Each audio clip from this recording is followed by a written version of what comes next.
Welcome back, friends. Welcome back to the Corbett Report podcast, and specifically that subsection of the podcast known as Questions for Corbett. I'm your host, James Corbett of CorbettReport.com, coming to you, as always, from the sunny climes of Western Japan, here on this 4th day of August, 2014. As I say, this is Questions for Corbett, and it has been a while since our last one. Again, this was not something that was planned. It was just one of those things that happened. As I'm sure you know by now, my computer gave up the ghost a few weeks ago, so I had to get it repaired. So I was on a bit of an enforced vacation, and everything got sent a little bit further back than what I had intended. But here we are back with a Questions for Corbett, and from this point on, all things being equal, there should be a new podcast coming out from CorbettReport.com every Monday, whether that be Questions for Corbett, or whether that be Film Literature in the New World Order, or whether that be the regular podcast series.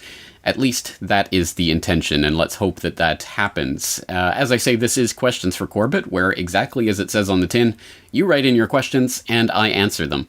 And there are different ways to get your questions in. As always, you can use the contact form on CorbettReport.com to leave a text message. You can also record yourself using the new SpeakPipe application. You can record an audio message, which I will play on the podcast, and we have a few examples of that this month.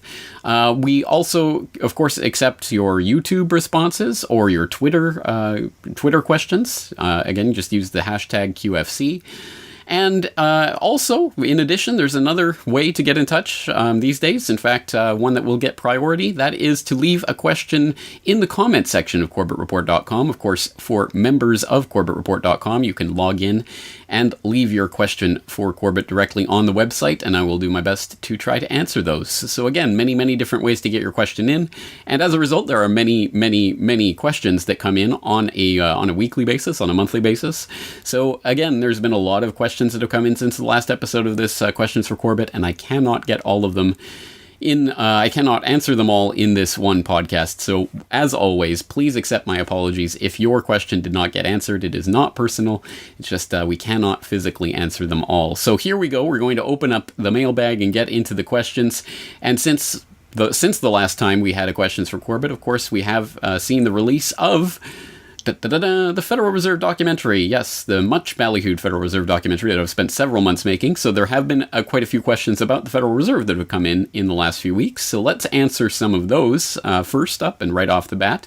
We're going to start with a regular email that came in from Bob, who asked, could we air your Fed documentary on our local access TV channel? Well, I replied directly to Bob to answer this, but I'll answer this here in the open forum here as well, to say absolutely yes. In fact, it's wonderful to see people with that idea. I think this is a great and perhaps often overlooked tool for info warriors out there to get this information out to others.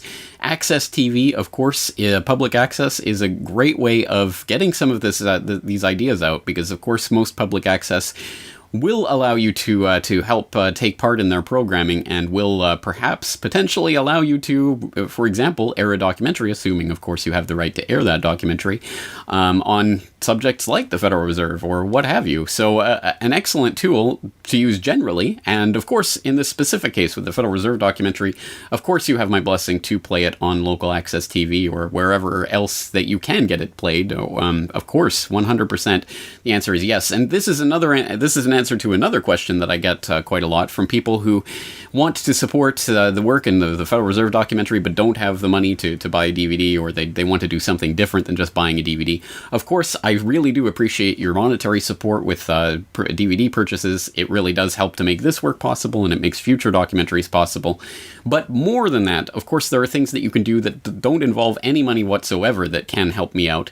Not only, for example, playing this on Access TV or helping to mirror or spread the link around to people in your contact list or what have you, but also some other ideas. I do need translation help. Of course, the entire transcript for the entire documentary is up on CorbettReport.com/Federal Reserve. So it's all there. If you do speak another language and you do want to put in the effort to help translate this, please do so, and I will make that translation available through the website or on the YouTube video or in whatever form seems best, depending on the way that you provide the translation. That's going to be helpful. In fact, we already have a couple of people working behind the scenes on creating a German translation of the documentary, so hopefully that will be available in the near future. Other languages would be helpful. Please get in touch with me and we'll coordinate just to make sure that no one's duplicating anyone else's work. Some other ideas, of course, you can... here's an idea that if you implement this, it'll take 90 seconds out of your day, but it'll genuinely really help me out. If you have a favorite media host out there, please just drop them a line just to say, hey, I heard James Corbett is available for interviews on his new Federal Reserve documentary. I suggest you check it out. Just something like that. Just a nice, pleasant little note to suggest having me on as a guest, and that can really make a difference. So, again, whatever media hosts you listen to, please write in and ask them to have me on. I'm happy to talk about this documentary anywhere that will have me on to talk about it. So that's just another idea. So lots of different ways that you can help out with this work, and if you want to help spread the information that has been contained in this documentary. All right, let's move on to the next question. This one, a SpeakPipe message that came in from Jennifer. Hi, James. This is Jennifer from California. You had mentioned in one of your interviews that one of the most important factors of freeing ourselves from the financial system is getting out of debt. I was wondering, for your questions to Corbett, whether you could expand a little bit on that and what that means in terms of how the banks can continue to control us through debt after the financial system crashes and the dollar is completely devalued. Thanks a lot. All right, Jennifer, thank you very much for that question. I do appreciate it. And it is a good question because it raises an important issue, something that I've talked about many times, the idea of debt itself as being the type of chains of enslavement referred to in the title of the documentary, Century of Enslavement, that we are tied to the bankers through these debt chains that enforce us, obligate us to work 10, 20, 30, 40 years of our life to pay off our auto loans and credit cards and mortgage debt and all of these other forms of debt that we go into in order to, well, to obviously get the goods that we want, but more importantly, from the macroeconomic point of view, to create the money itself, which most of it is created through debt to the bankers. Again, a great system if you're a banker. And this is, of course, a problem because in times of economic crises where the currency becomes debased and devalued, and they have to switch over to a new system, of course they can suddenly have a bank holiday and suddenly revalue the dollar, and new dollars will be worth whatever 10 of the old dollars, so that suddenly your entire bank account will be reduced by 90% overnight. That type of thing is certainly possible in the type of economic collapse scenario that I think is in the cards at some point, or is at least one of the cards in the deck that the bankers can use when they do seek to finally take over this system completely. And in such a system, of course, if you have a large debt, it will obviously be revalued into the new dollars as well, as will your bank account, and suddenly you'll be earning new dollars, so that ultimately you will be in either the same position or potentially in an even worse position than you were before. And the prospect of debtor prison is something that we associate with some sort of 19th century Dickensian type of Victorian era type of idea, but it is something that more and more is likely to occur in the event of some sort of economic collapse, where literally the debt chains, the debt enslavement becomes quite literal, and people are once again thrown into forced servitude in some sort of debtor prison to work off their debts to the banks. Again, that is a possibility. I'm not saying that's going to happen overnight, but I'm saying it certainly could happen in the event of the economic collapse that we do see in the cards, or at least as one of the cards in the deck. Now, this is not to say that all debt or all the idea of credit itself is necessarily evil. It really does depend how it's done and by whom and for what purpose and in what way. And there are alternative monetary systems that are predicated on the idea of money created through credit, but that doesn't necessarily have anything to do with bankers and debt obligations of that sort. It could be a mutual credit system or even self-issued credit, as Paul Grignon has argued for, and as I always like to try to point people towards, because I think it's a pretty ingenious system that he's come up with. So I'll put some links in the show notes to do with those alternative monetary systems that also rely on some sort of credit creation process, so that the economy can expand when it needs to, which I think is an important part of any economic system. So again, this isn't to say that debt itself is a bad idea, but the debt that we have today, where we pay bankers for the privilege of creating our money out of nothing, or out of our obligation to pay back to them, more importantly, is a pretty untenable system, and one that we really shouldn't allow to continue. All right, moving along, we have a question in from Ragadaga who writes, I am currently reading Secrets of the Temple, How the Federal Reserve Runs the Country by William Grader. So far, I've learned that the Fed is granted not only the authority to create new money by the issuance of interest-bearing loans out of nothing, but also the authority to destroy money when these loans are repaid. Do you know of any instances when the Fed has actually destroyed money, or maybe a ratio of the money destroyed versus money created? All right, thank you very much for that, Ragadaga. That is a good question because, again, this is an important concept to understand, and it's really not so complicated. As I hope people are more aware these days, the Federal Reserve helps to expand the monetary supply by creating money and injecting it into the reserve accounts of various banks through their Federal Open Market Committee, which decides on whether to buy or sell treasuries in the open market from whoever is buying or selling, and putting the funds into or taking the funds out of the reserve accounts of the banks through which those treasuries are bought and sold. So by putting those funds in or taking those funds out, they can literally put money into the economy, into the monetary supply, or to take it out. And the Federal Reserve can do that at any time, just based on whether it's going to be buying or selling treasuries in order to inflate or contract the money supply. Perhaps more importantly, just as the greater share of the money supply is created by just the regular commercial banks in their everyday lending operations, so too the regular commercial banks have the ability to take money out of the economy by simply retiring loans. Calling in loans and failing to issue new loans means that they'll be contracting the money supply because, again, the money is created as debt.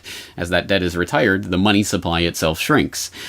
So that is the way that money expands or contracts in the economy. And yes, it certainly has contracted in the past. It has been destroyed. And one of the most notable examples was the Great Contraction. That is not my term for it. It's Milton Friedman's description of the 1929 to 1933 contraction of the money supply. I believe it was by almost 1/3 of the money supply of the United States evaporated away as banks started to fold, as they called in loans, as they tightened credit. And basically the entire economy started to contract. The Federal Reserve made that even worse because in a pre-Federal Reserve system, the other banks, the stronger banks, at least had some sort of incentive to try to save, to band together to try to save some of the smaller institutions. Of course, they got to decide which ones lived and which ones died, but at any rate, they had some interest in saving the financial system itself, so they would band together in that. But in the Federal Reserve System, suddenly there was this idea that, well, this is, everyone's kind of tied to the system, and it's the system that's keeping us all afloat. So, as Friedman pointed out, the Federal Reserve definitely exacerbated the Great Contraction of the 29 to 33 period, which was the heart of the Depression. That's why the Depression really happened, and what really got it underway in earnest. It wasn't the crash itself, the 1929 crash, it was the contraction of the money supply that was the real problem at the time. And that's why, as I include in the documentary, there's that quote from Bernanke at Milton Friedman's 90th birthday. Yes, you said that the Federal Reserve created or caused the Great Depression. Well, you're right, but we won't do it again. What a wonderful statement to make. But there you go. So that's what that was all about. The money supply can and does contract because money can be destroyed simply by loans being called in and not new loans not being issued. All right, let's move to a different issue. Gabrielle writes, according to the documentary, the Federal Reserve documentary, someone testifying suggested we haven't had any gold since 1934. 9/11 truthers have information about trucks full of gold leaving the WTC on or near 9/11.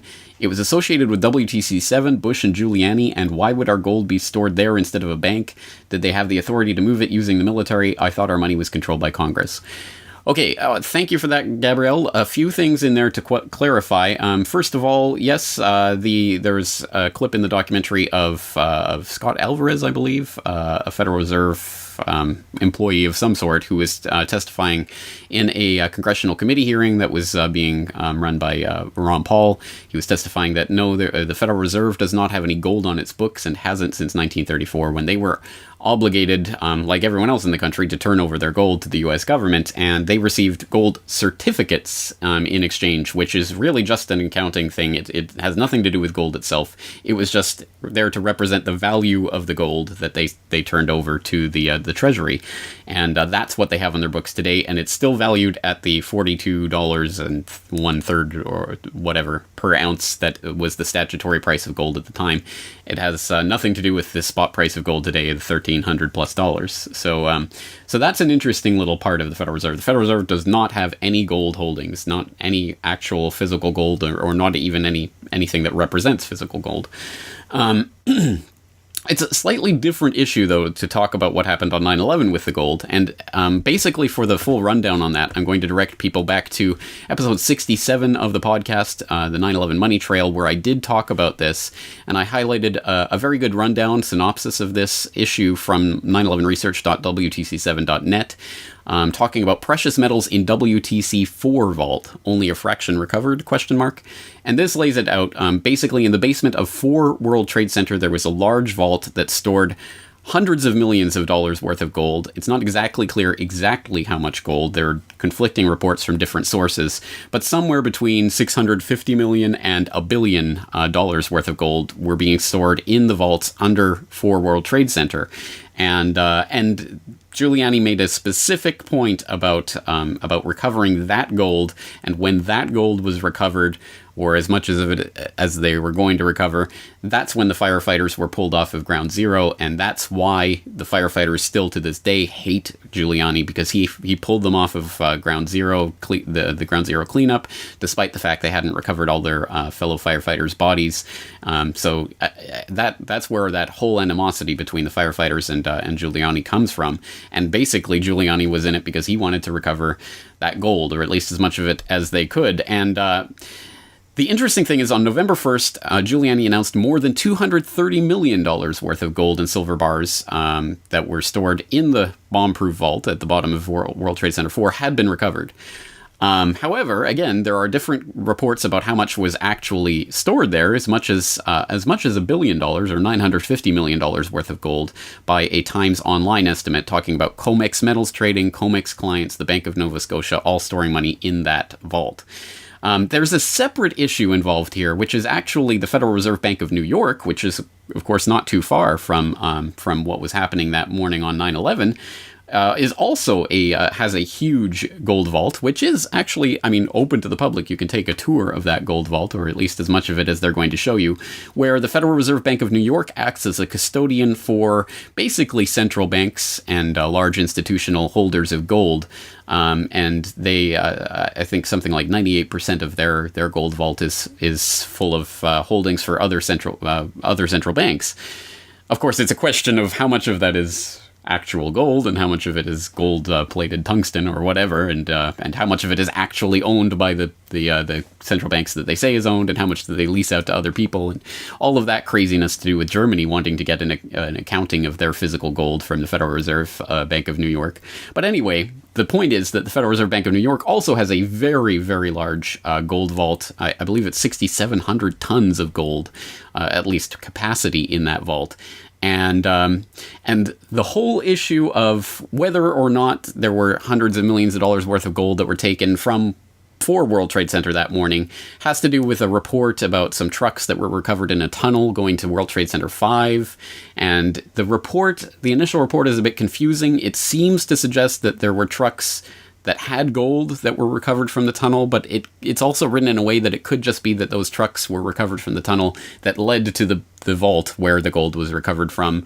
Again, it's a really confusing report, so there's nothing conclusive here. We don't have conclusive evidence of gold theft that was taking place on the morning of 9/11, but there's at least enough there that a real thorough actual investigation of 9/11 would have, should have, could have looked into that issue. Of course, the 9/11 Commission didn't. Just as a side note, I don't know what to make of this, but it is interesting. If people have seen Die Hard with a Vengeance, aka Die Hard 3, that plot revolved around the idea of terrorists faking and staging this big, colorful, exciting terrorist incident in order to distract people and the police and everyone in New York from a gold vault heist that was taking place in the Federal Reserve Bank of New York gold vault. So, again, one of these types of predictive programming things. If 9/11 did involve gold being stolen from the vaults of World Trade Center 4 or what have you, then was that foreshadowed in something like Die Hard with a Vengeance? I don't know. But again, just an interesting little side note on all of that.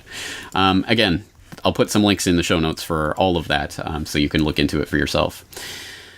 Okay, let's shift gears. A lot of economic stuff there. Let's shift gears into other types of issues, and let's go to the website itself for a member comment/question that came in from Timstick1, and he writes on my recent Truth Over Comfort appearance about the horrifying truth of American eugenics.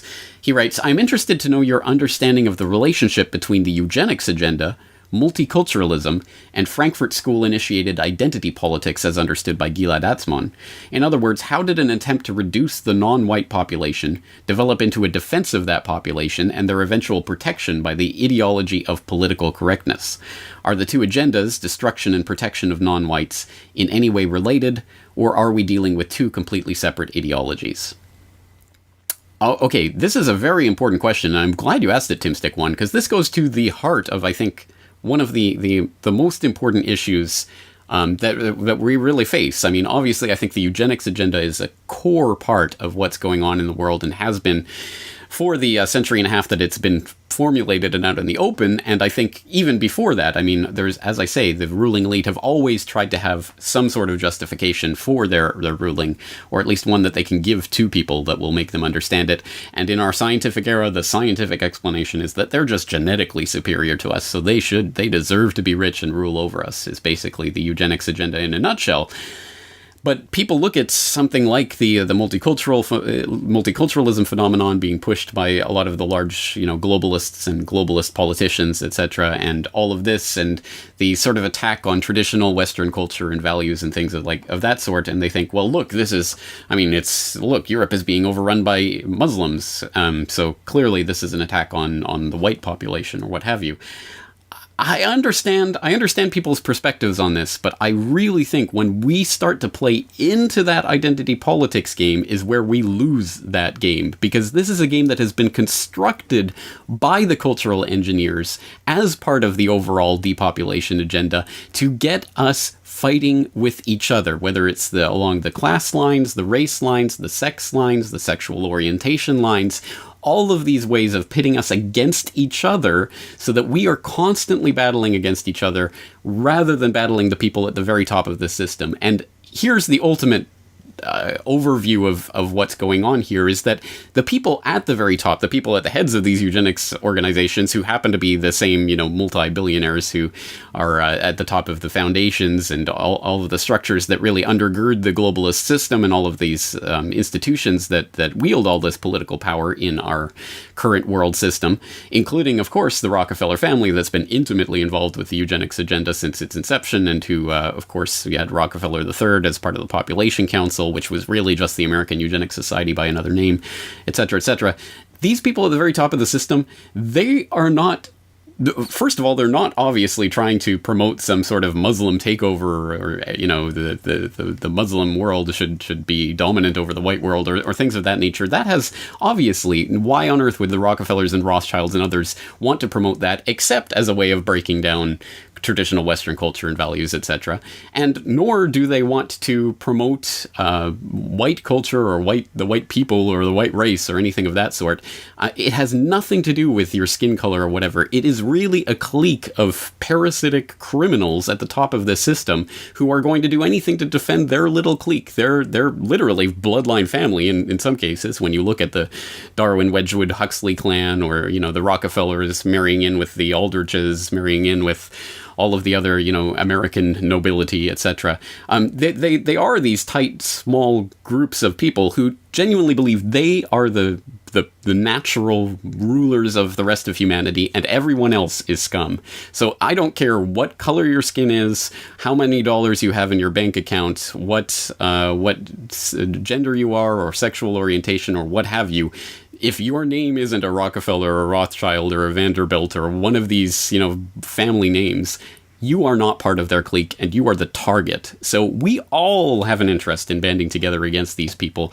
It really isn't about these issues that set us at each other's throats. Those issues are set up specifically to get us fighting, and unfortunately, they work extremely well. So I think we have to be very careful about this, and the ways that we look at this phenomenon that's developing. Because again, the people at the top of the system, the globalists, of course they don't care. They don't want the brown people of the world to take over the white people, or what have you, or vice versa, or anything of that sort. It's truly about this small ruling class within just this tiny little grouping who want the rest of the world either dead or subjugated to them economically. So, unfortunately, they're doing very well in that agenda as we continue to squabble with one another, as if the average person walking around here in my daily life in Japan or in your daily life wherever you are is the enemy of some sort. Of course, that's not the case. The true enemy is at the top of the system, the eye of the pyramid, and fighting with the other people at the bottom of the pyramid is not only pointless, but it is counterproductive because it stops us from confronting the real parasitic criminal elite who are running this system, the powers that shouldn't be. So, on that note, let's go to a perhaps related question, this time a tweet from @thesecondgoing, who writes, "What do you mean by the Anglo-American establishment?"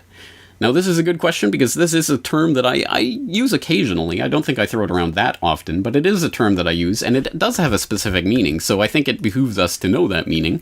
And of course, the term itself, I don't know if it originates from, but certainly I think it's probably best defined by Carol Quigley, who wrote in a book that was published in, I don't know, I believe the 1960s. I'll look that up, and anyway, I'll put the link to the book itself in the show notes so you can go and read the book, and from that we can get some indication of what Carol Quigley meant by the Anglo-American establishment.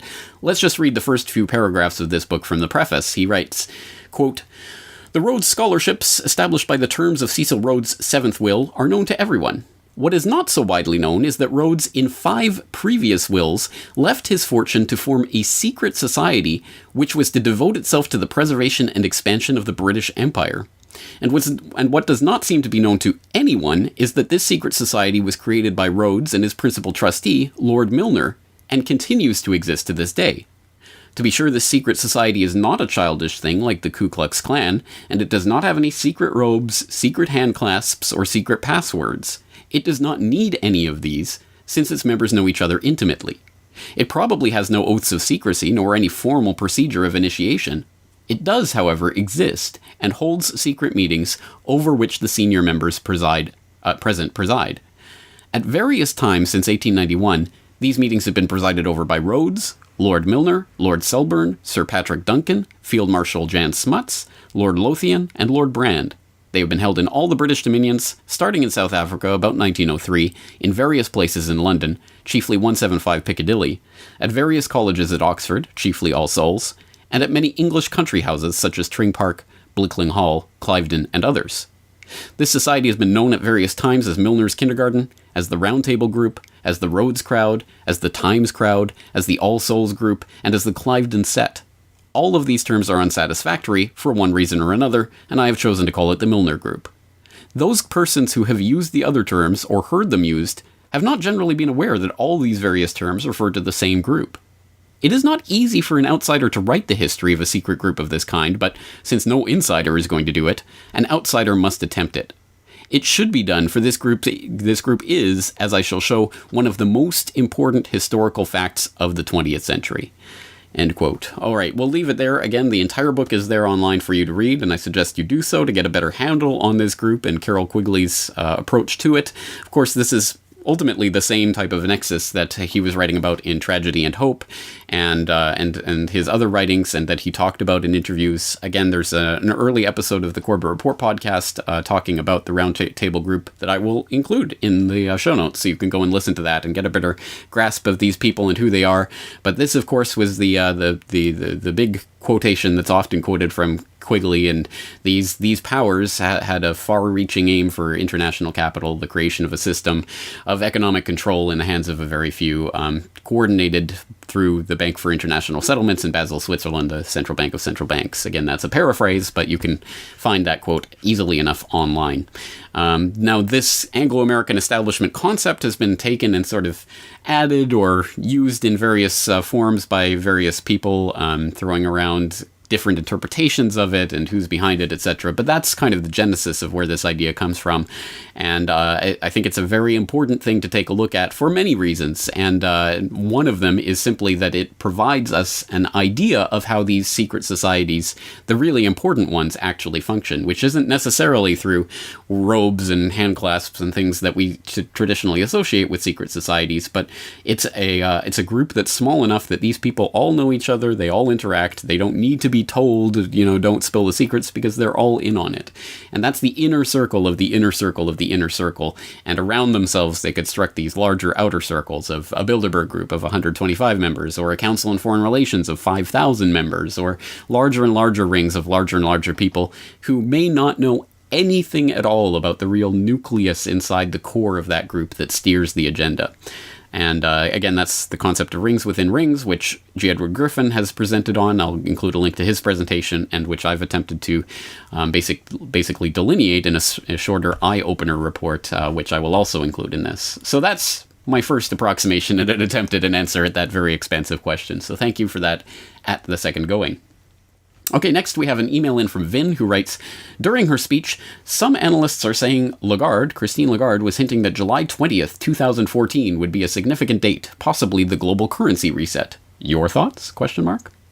Thank you for that, Vin. And for those of you out there who have no idea what Vin is talking about, he is referring to a speech, a very, very interesting, bizarre speech that was given by Christine Lagarde, the head of the IMF, back in January of this year.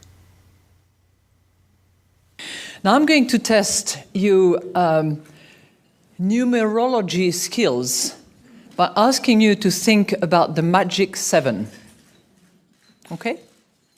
Most of you will know that 7 is quite a number in all sorts of themes, religions, and I'm sure that you can compress numbers as well.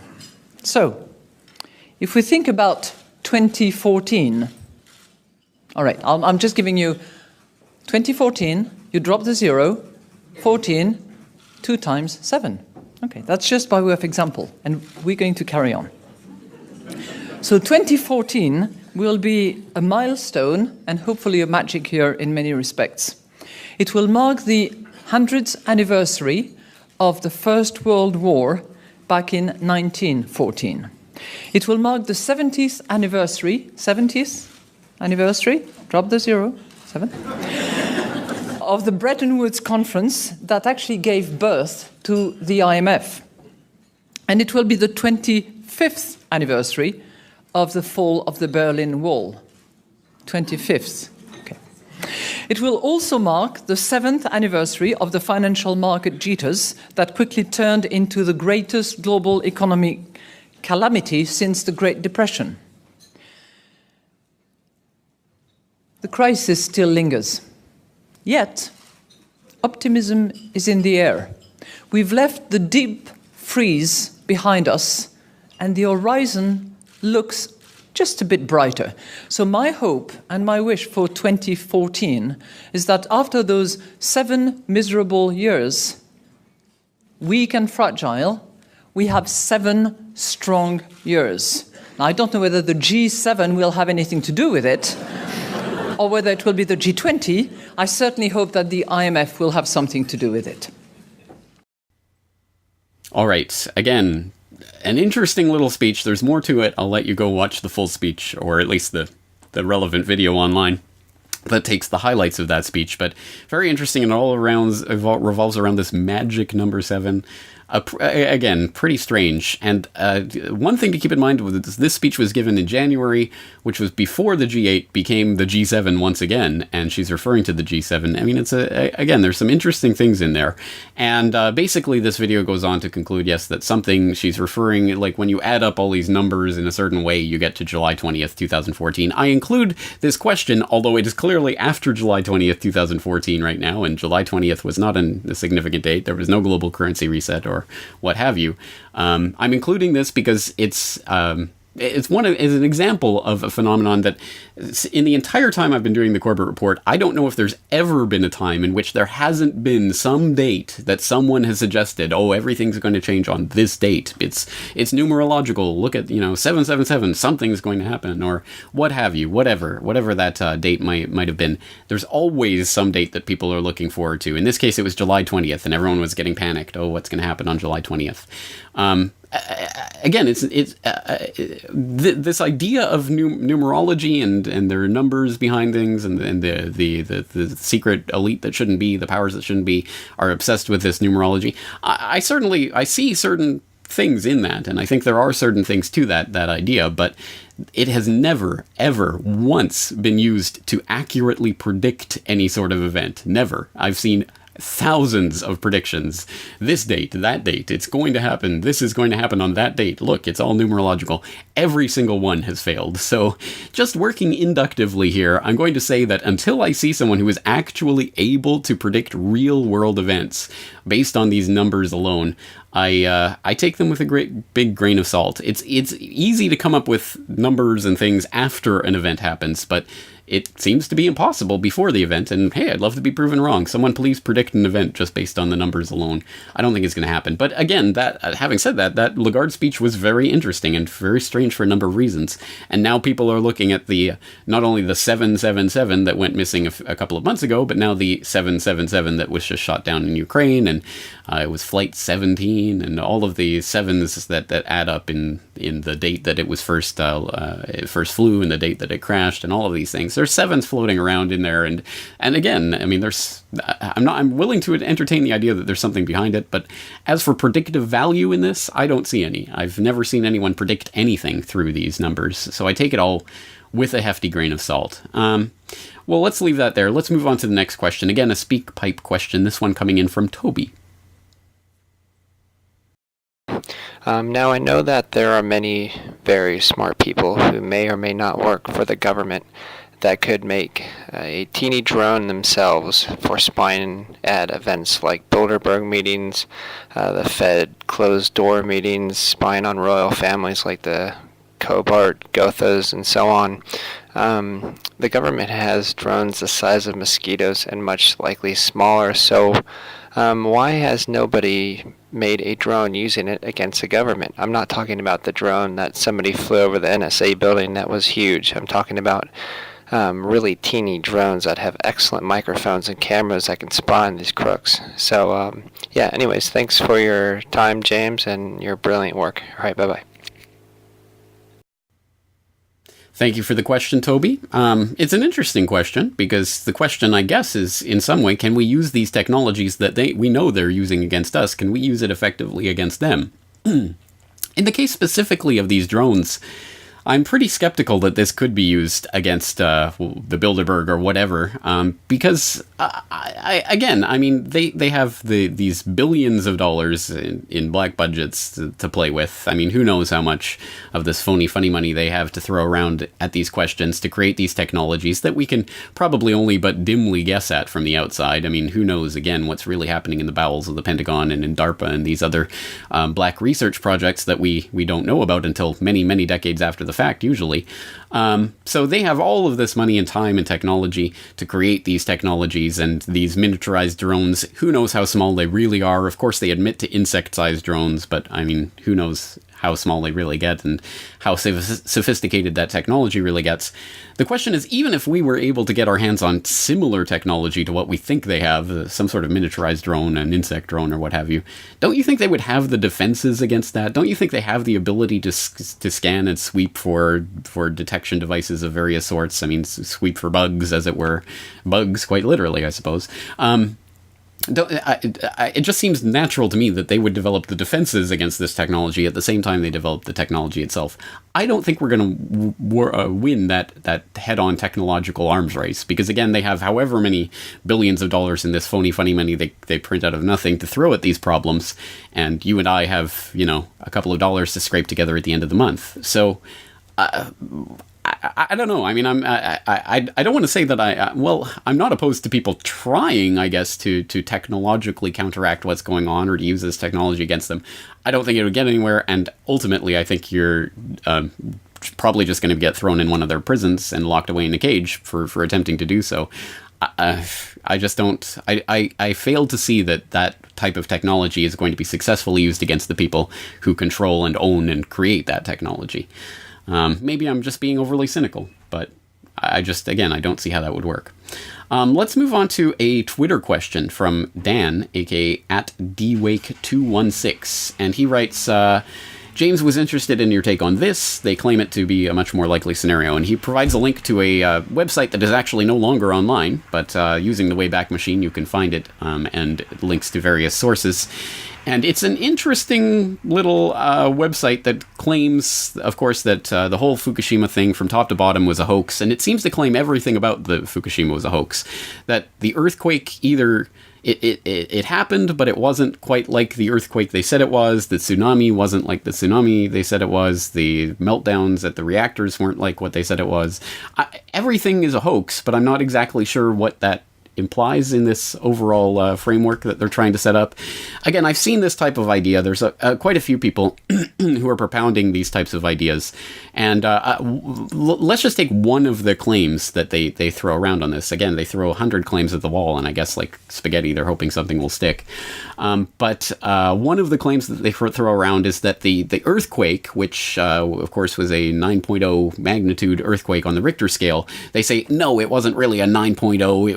It was actually a 7.0, and they're trying to hide this or obscure this for some unknown reason. I'm not sure what difference it ultimately makes, because at any rate a tsunami happened, unless a tsunami didn't really happen. But they seem to believe a tsunami happened, so I'm not sure, again, what this is all about. But they say, no, it wasn't a 9.0, it was a 7.0, and we have all these different sources that we can show that it was actually 7.0. For example, eyewitness testimony of people who were actually in Japan at the time, like this.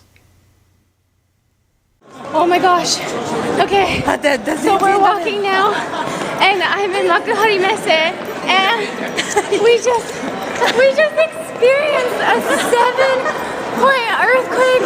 It's the first earthquake I've ever experienced this hardcore, and we're in like a huge stadium, and I'm freaking out a little bit. I was okay. Well, there you go. It was a 7, right?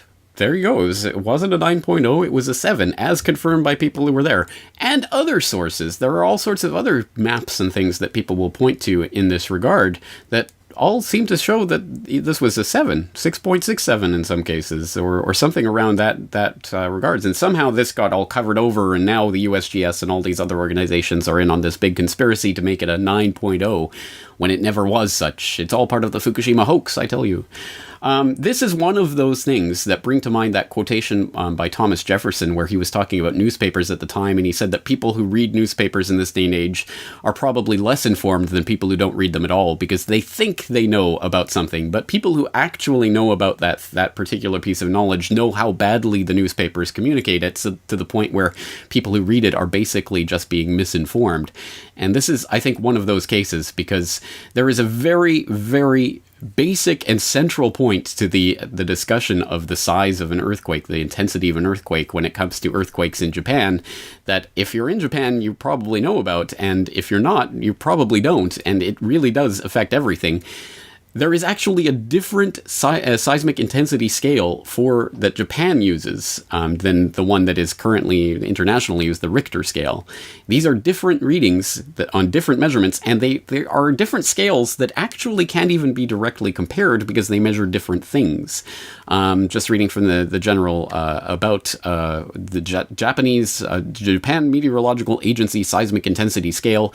Unlike the moment magnitude scale, a more accurate scale for larger earthquakes than the outdated Richter scale, which measures the energy released by the earthquake, the JMA scale describes the degree of shaking at a point on the Earth's surface and is analogous to the Mercalli intensity scale. The intensity of an earthquake is not totally determined by its magnitude and varies from place to place. For example, a quake may be described as Shindo, that's Japanese Meteorological Agency seismic intensity scale, Shindo 4 in Tokyo, Shindo 3 in Yokohama, Shindo 2 in Shizuoka.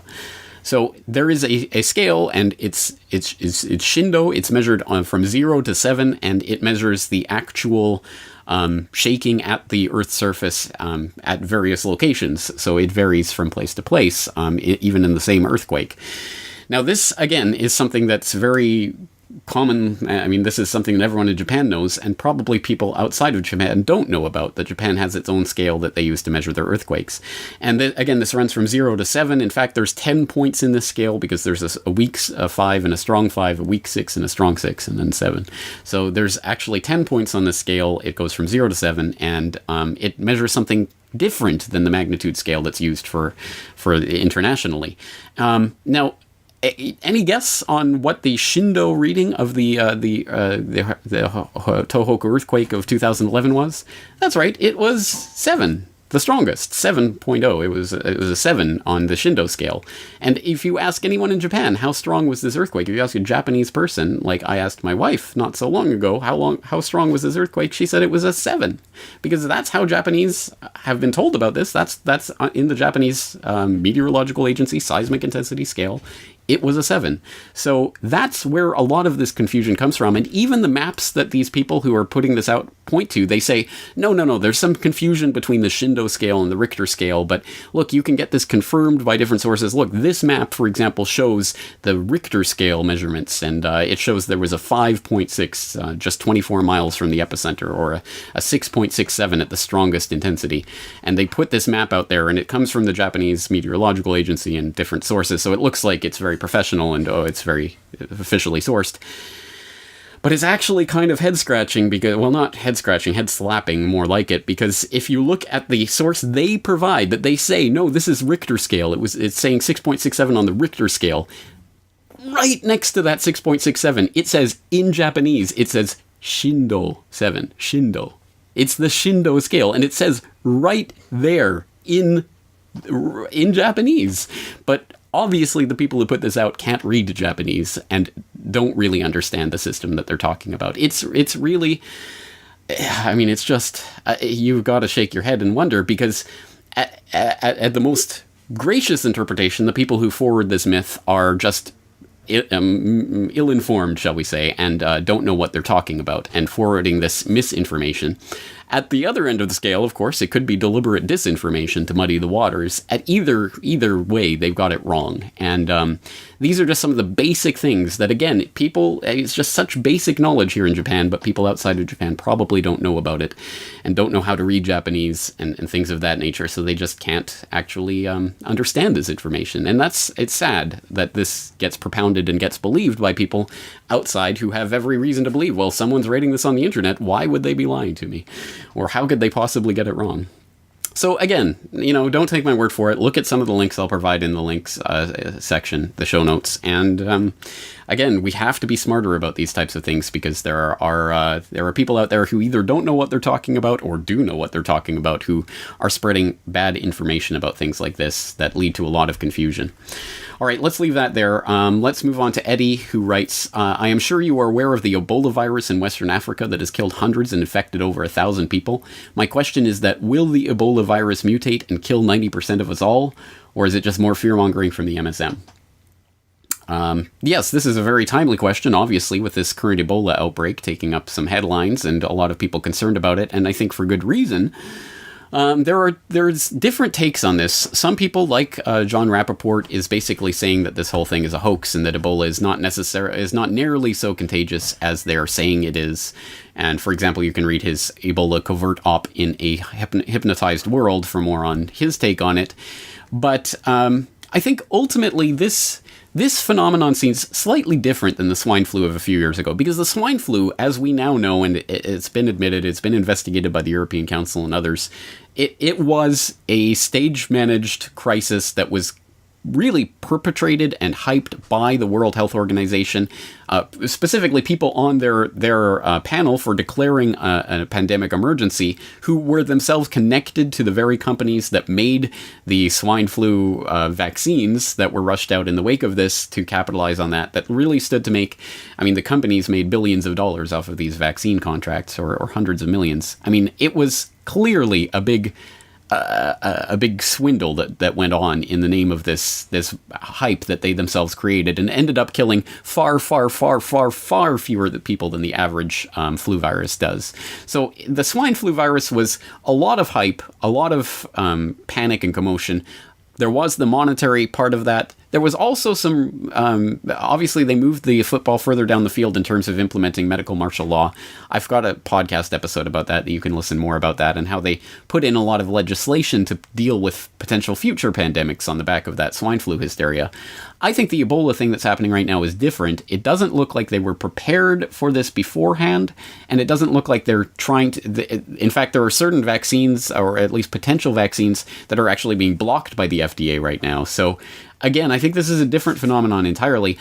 My sense, again, this is just speculation, my sense is that this is a genuine Ebola outbreak that they are piggybacking on right now, and they're doing crazy things like sending people to the United States, to Germany, to get treated for this in regular hospitals, not under any really specific type of quarantine other than a little tarpaulin that they pull around the bed. I mean, it's ridiculous what they're doing right now. Absolutely unprecedented in previous Ebola outbreaks, what they're attempting to do with this.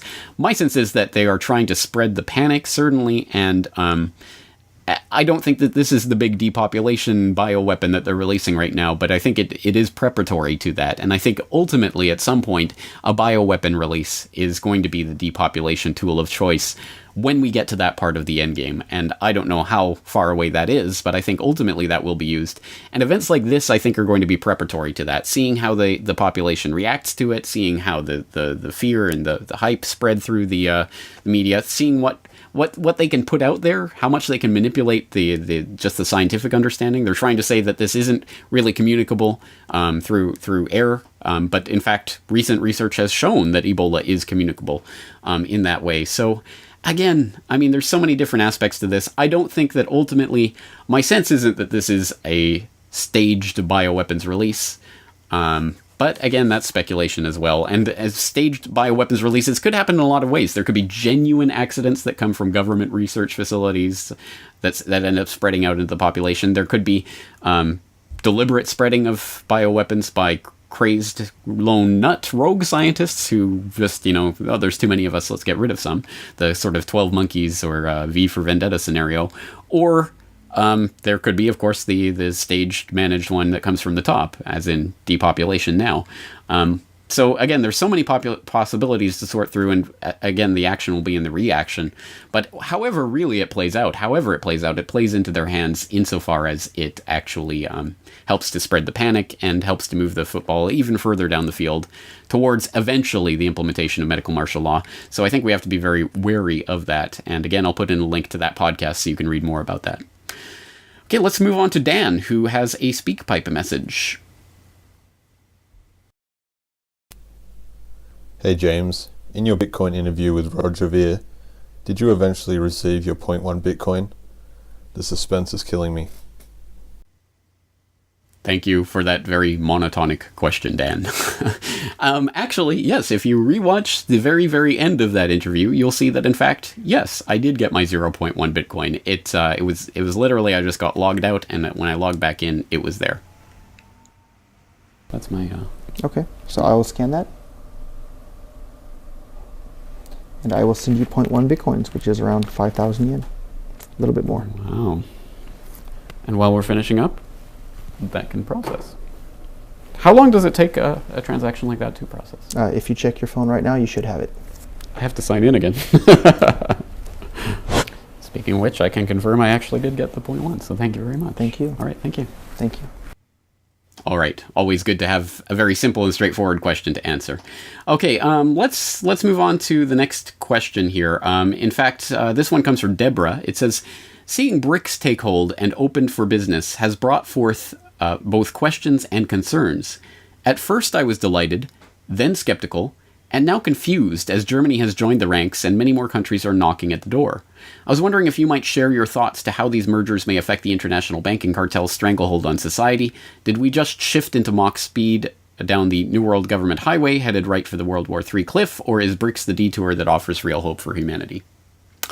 Yes, thank you for this question, Deborah. This is an important question, especially now that people are saying, well, look, the BRICS Development Bank was just released or just announced in Brazil just before this MH17 happened, and was this MH17 an attempt to take down one of the BRICS, important members, just as they're trying to get off the ground with this new development bank? And there was a lot of questions circulating around about this. Ultimately, Do I think that the BRICS and their own intergovernmental institutions are going to be the answer to this? I really don't. I really do see this as genuinely part of the dialectic. On one side of the dialectic, you have the evil, clearly out of control, mayhem-inducing globalists who have the World Trade Organization and the IMF and the World Bank and all of these Washington consensus institutions that are clearly creating havoc and undermining and putting countries into debt servitude and taking over those countries and basically carving out their flaming hulks and instituting IMF riots and all of that sort of thing that we've seen in country after country around the periphery of the global economic system, coming towards the heart, and in places like Europe, where we're now seeing the riots and things that have developed there, and the IMF enslavement of Greece and things like this. So that is clearly one side of that dialectic. The other side is going to be posited as the good side of the globalist institutions. These are the good global institutions that are these countries working together for peace and harmony and all of the things that, the United Nations espouses. This is what globalism is all about. It's the good sunshine and lollipops of people who love you, who are coming to take care of you and coddle you and wrap you in swaddling clothing. That's what these globalist institutions are about. They're the good ones. So I think it's like the NATO versus the Russia-China kind of thing that's developing as well. It's like, here's the evil empire and here's the good empire. So go with the good empire. Yay, empire! And ultimately it gets us to sign on to the very thing that we're supposed to be fighting against. We're against the globalist institutions, but these are good globalist institutions, and they're combating the bad ones. So let's put our time and efforts and energy into the good globalist institutions. Or this is the evil military empire, but this is the good one, so let's side with the good one. Again, this is exactly how the dialectic functions. This is what it looks like. They create the false choice where one of them is clearly a bad choice and one of them looks like a good choice, but they ultimately have the same roots, the same ideas underlying them. And when you sign on to globalist institutions, you are signing on to globalism. And then suddenly, 5 decades down the road, the BRICS or whatever you supported because they look like the good guys could suddenly become the bad guys. And oh, look, they were controlled by the bad guys all along. Who knew? This is I think the trick, and this is why I don't sign on to globalist institutions. I don't sign on to military empires. I don't put my faith, my identity, my energies behind any of these. It's all about what we can do as individuals to take power back into ourselves. That is what the system really cares about. That's what they're concerned about. That's why they never offer that as a potential solution. They always want you to sign on your identity to the next big solution that just furthers the football down the field in towards their goal.